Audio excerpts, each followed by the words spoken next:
ఇంతవరకు ఎప్పుడు లేదు. నిన్నే మన ముఖ్యమంత్రి గారు టమోటా కూడా మా రాష్ట్రంలో ఎక్కువ పంట వచ్చింది. ఇబ్బంది ఏంటంటే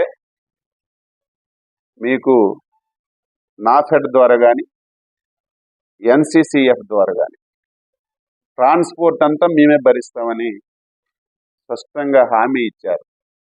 ఉదయం మా వీడియో కాన్ఫరెన్స్లో కూడా మంత్రి గారు చెప్పారు, మీ దగ్గర ఉన్నటువంటి టమాటాలు మీ రాష్ట్రంలో ఒక దగ్గర నుంచి ఇంకో దగ్గరికి ట్రాన్స్పోర్ట్ చేసిన ఆ ట్రాన్స్పోర్ట్ డబ్బులన్నీ కేంద్ర ప్రభుత్వం భరిస్తామని.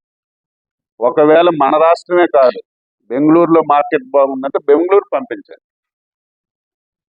మహారాష్ట్రలో బాగుందంటే మహారాష్ట్రలో బాగుంది, ఈ దేశంలో ఎక్కడ మార్కెట్ బాగుందంటే అక్కడికి పంపించే దాన్ని రెంట్లు కూడా మేము ఇస్తామని స్పష్టంగా ఆదేశాలు ఇచ్చారు. ఇది రైతు ప్రభుత్వం. ఇబ్బందులు ఉన్నాయి, సమస్యలు ఉన్నాయి, ఆర్థిక ఇబ్బందులు ఉన్నా సరే ఎవ్వరు కూడా ఇబ్బంది లేకుండా ఈ రకంగా మేము ప్రయత్నాలన్నీ చేస్తుంటే దీన్ని కూడా రాజకీయం చేయాలని కొంతమంది చూస్తున్నారు. అందులో ఎలాంటి వాళ్ళంటే 5 సంవత్సరాన్ని ఈ వ్యవసాయ శాఖను పూర్తిగా అట్టకెక్కించిన వ్యక్తులు, కనీసం పట్టించుకున్న వ్యక్తులు. నేను అడుగుతున్నాను, ఎందుకు 1600 కోట్లు బకాయి పెట్టి వెళ్ళావు? 5 సంవత్సరాలు ఒక్క సాయిల్ కార్డు అని ఎందుకు ఇవ్వలేదు? ఒక ఎకరాకైనా డ్రిప్ కానీ స్ప్రింక్లర్ ఇచ్చావా? 5 సంవత్సరాలు కొడవలు పిడైనా ఇచ్చావా? నువ్వు రైతు గురించి మాట్లాడుతుంటే చాలా విడ్డూరంగా ఉంది. మేము రైతాంగానికి ఒకటే మాట ఇస్తున్నాం, ఈరోజు కూడా పంటల్లో మార్పు రావాలి, అది కూడా వాచ్ చేస్తున్నాం.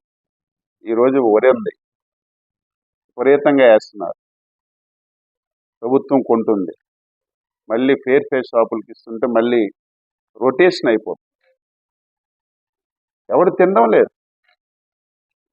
ప్రభుత్వానికి చాలా భారం పడుతుంది. అందుకే ముఖ్యమంత్రి గారు మొన్న సమావేశం పెట్టి ప్రజలు తిన్ని రకాలు మీరు పండించండి. అదేవిధంగా ఈరోజు మిల్లెట్స్ మీద విపరీతం డిమాండ్ ఉంది. మీకు తెలియకపోవచ్చు, రాయలసీమ ఏరియాలో ఈరోజు సోలు కానీ జావలు కానీ ఇవన్నీ విపరీతమైన డిమాండ్స్ ఉంది. మిల్లెట్స్ మీద సబ్సిడీ ఇచ్చి దాన్ని ప్రోత్సహించండి. ఈరోజు వరిని తగ్గించి హార్టికల్చర్ పంటలను ప్రోత్సహించండి, డబ్బులు విపరీతం వస్తున్నాయి. ఈరోజు రాయలసీమలో అయితే హార్టికల్చర్ అబ్బుగా అయింది. ఈరోజు బనానా కానీ చాలా రకాలు ఇతర దేశాలకు వెళ్తే విపరీతం డబ్బులు వస్తున్నాయి.